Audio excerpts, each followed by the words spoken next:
ओम नमः शिवाय। स्वागत है आपका अपने YouTube चैनल स्पिरिचुअल टॉक पर।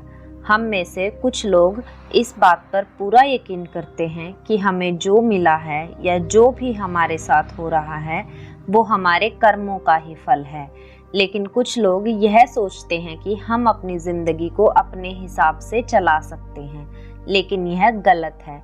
हम मेहनत से रुतबा, दौलत और शोहरत तो हासिल कर सकते हैं, पर अपने अच्छे और बुरे दोनों कर्मों के परिणाम हमें भोगने ही पड़ते हैं, क्योंकि भगवान किसी के उधार नहीं रखते।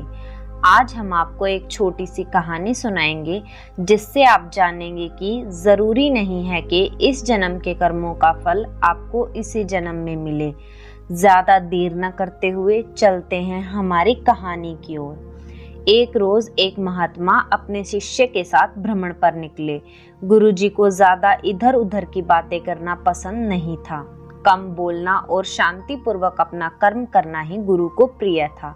परंतु शिष्य का मन एक छोटे बच्चे की भांति बेहद ही चंचल था।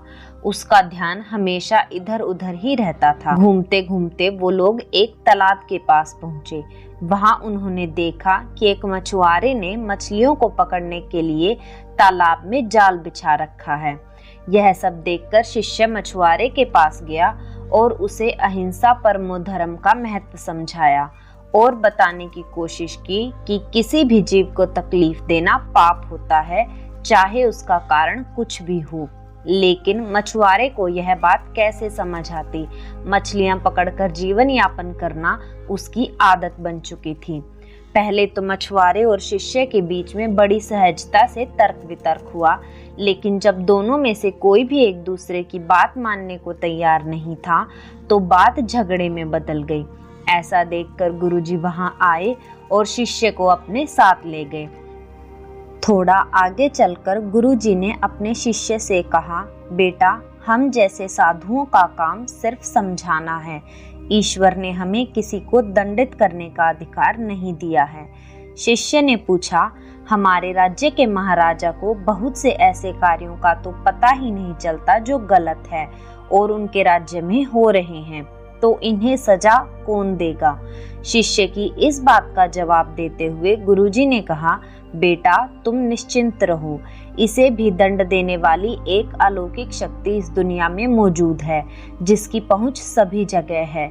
ईश्वर की दृष्टि सब तरफ है और वो सब जगह पहुंच जाते हैं। इसलिए अभी तुम चलो। इस झगड़े में पड़ना गलत होगा, इसलिए इस झगड़े से दूर रहो। शिष्य गुरुजी की बात सुनकर संतुष्ट हो गया और उनके साथ चल दिया। इस घटना के कुछ सालों के बाद गुरुजी और शिष्य उसी रास्ते से फिर से गुजरे। शिष्य उस घटना को भूल भी चुका था। उन्होंने उसी तालाब के पास देखा कि एक सांप बहुत कष्ट में था। वह जीवन और मौत के बीच का कष्ट भोग रहा था। उसे हजारों चींटियां नोच नोच कर खा रही थी। शिष्य ने यह दृश्य देखा और उससे रहा नहीं गया। दया से उसका हृदय पिघल गया था। वह सर्प को चींटियों से बचाने के लिए जाने ही वाला था कि गुरुजी ने उसका हाथ पकड़ लिया और उसे जाने से मना करते हुए कहा, बेटा, इसे अपने कर्मों का फल भोगने दो।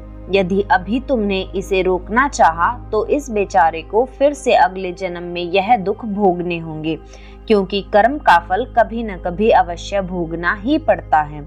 शिष्य ने गुरुजी से पूछा, गुरुजी, इसने ऐसे कौन से कुकर्म किए हैं कि यह आज इस तरह से तड़प रहा है? गुरु महाराज बोले, यह वही मछुआरा है जो कुछ सालों पहले तुम्हें मिला था, जिसे तुम मछलियां न मारने की सलाह दे रहे थे और वह झगड़ा करने लगा था। ये मछलियां ही चींटी हैं जो इसे नोच नोच कर खा रही हैं। यह सुनते ही बड़े आश्चर्य से शिष्य ने कहा, गुरुजी, यह तो बड़ा ही विचित्र न्याय है। गुरुजी ने कहा, बेटा, इसी लोक में स्वर्ग नरक के सारे दृश्य मौजूद हैं। हर क्षण तुम्हें ईश्वर के न्याय के नमूने देखने को मिल सकते हैं। चाहे तुम्हारे कर्म शुभ हों या अशुभ, उसका फल तुम्हें भोगना ही पड़ता है। इसलिए वेद में भगवान ने उपदेश देते हुए कहा है, अपने किए कर्म को हमेशा याद रखो। यह विचारते रहो कि तुमने क्या किया है, क्योंकि यह सच है कि तुम्हें अपने कर्म भोगने पड़ेंगे। जीवन का हर क्षण कीमती है, इसलिए इसे बुरे कर्म के साथ व्यर्थ मत जाने दो। अपने खाते में हमेशा अच्छे कर्मों की बढ़ोतरी करो, क्योंकि तुम्हारे अच्छे कर्मों का परिणाम बहुत सुखद रूप से मिलेगा। इसका उल्टा भी उतना ही सही है। तुम्हारे बुरे कर्मों का फल भी एक दिन बुरे तरीके से भुगतना पड़ेगा। इसलिए कर्मों पर ध्यान दो, क्योंकि वो ईश्वर हमेशा न्याय ही करता है। शिष्य गुरुजी की बात स्पष्ट रूप से समझ चुका था कि कर्मों का फल भोगना ही पड़ता है, चाहे उसके लिए कितने भी जन्म क्यों ना लेने पड़े। ईश्वर किसी के साथ भी अन्याय नहीं करते, वो सबको उनके कर्मों के अनुरूप परिणाम देते हैं। इसलिए जितना भी हो सके अपने बही खाते में अच्छे कर्मों की संपत्ति को जोड़ें और बुरे कर्मों के कर्ज को कम करें। उम्मीद है आपको वीडियो अच्छी लगी होगी, तो प्लीज इसे ज्यादा से ज्यादा शेयर कर दीजिए और ऐसी ही ज्ञानवर्धक कहानियों के लिए चैनल को सब्सक्राइब करके बेल आइकन प्रेस करना ना भूलें। धन्यवाद। हर हर महादेव।